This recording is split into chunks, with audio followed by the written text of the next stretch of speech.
சார்பாக அன்பு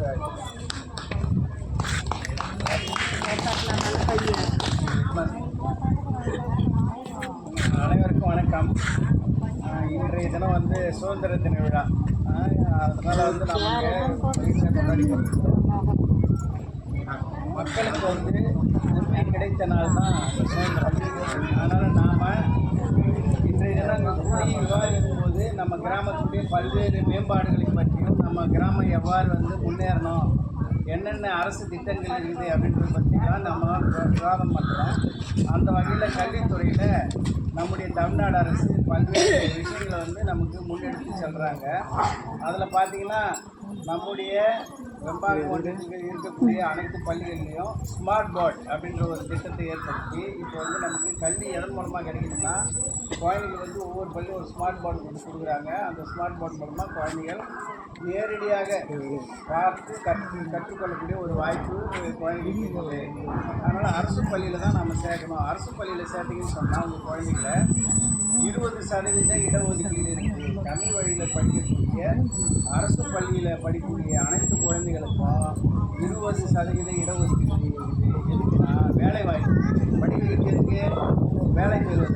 அதனால் அரசு பள்ளி சேர்ந்துன்னு சொன்னால் கண்டிப்பாக அந்த குழந்தையுடைய எதிர்காலம் பழமையாக இருக்குன்ற ஒரு விஷயத்தை நாம் ஒரு ஆண்டுக்கு வந்து 3 முறை புத்தகங்கள், 3 முறை நோட்டு புத்தகங்கள், 4 முறை நிலையில்லாட்சி இப்படி பல திட்டங்களை வந்து நம்ம செயல்படுறோம். மொத்தம் 14 வகையான நலத்திட்டங்கள். குழந்தைங்க கொஞ்சம் புத்தகங்கள் ஆகிட்டாங்கன்னு சொன்னால் அவங்களுக்கு வந்து தமிழ் புதல்வன் அப்படிங்கிற ஒரு திட்டம், புதுமை பெண் அப்படிங்கிற திட்டம். இதன் மூலமாக மாதம் 1000 ரூபாய் கொடுத்து குழந்தைங்க கல்லூரிக்கு போகிறதுக்கு உதவி செய்யுது.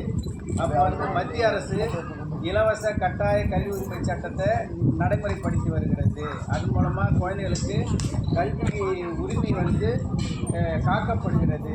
அந்த குழந்தைகளுடைய கல்வி உரிமையை நாம் எப்படி கொடுக்குறோம் அப்படின்னு சொன்னால், இலவசமாக, கட்டாயமாக, தரமாக, இந்த 3 வகையில் கொடுக்குறோம். அதனால் நீங்கள் உங்களுடைய குழந்தைகளை அரசு பள்ளியில் சேர்த்து பயன்பெற வேண்டும். உங்களுக்கு அருகாமையில் இருக்கிறவங்களுக்கும் நீங்கள் சொல்லணும். இந்த கிராமமே மொத்த பேரும் அரசு பள்ளியில் சேர்ந்தால் இந்த கிராமத்தில் இருக்கிற அரசு பள்ளி வந்து உங்கள் குழந்தைகளுடைய எதிர்காலத்தை உலகத்தில் பெரிய நிர்வாகத்தில் இருக்கிறவங்க எல்லாரும் உயர்ந்த பகுதியில் இருக்கிறவங்களாம் பெரும்பாலும் இந்தியர்களாக இருக்காங்க. அப்புறம் கொஞ்சம் ஜல்லடப்படணும்னு சொன்னால் தமிழர்களாக இருக்காங்க. இன்னும் கொஞ்சம் ஜல்லடப்படணும்னு சொன்னால் அரசு பள்ளியில் படித்தவர்களாக இருக்காங்க. அதனால் உயர்ந்த பதவியில் இருக்கிறவங்க உலகத்தை ஆள்பவர்கள் எல்லாரும் இங்கே அரசு பள்ளியில் படித்தவங்க தான். அதனால் நாங்களும் அரசு பள்ளியில் படித்தவங்க தான். நீங்களா சார்? எல்லாம் அரசு பள்ளி தான். அவ்வளோ அரசு பள்ளி தான் இருக்குது. அதனால் நீங்களும் உங்களுடைய குழந்தைகளை அரசு பள்ளி சேர்த்து வேலை வாய்ப்பை பெற வேண்டும். கட்டாய கல்வி சட்டத்தின் மூலமாக குழந்தைகளை பள்ளியில் சேர்க்க வேண்டும். எந்த ஒரு குழந்தையும் பள்ளிக்கு செல்லாமல் இருக்கக்கூடாது. அதற்கான ஒத்துழைப்பை நீங்கள் நல்க வேண்டும் என்று அன்போடு கேட்டுக்கொள்கிறேன். நன்றி, வணக்கம்.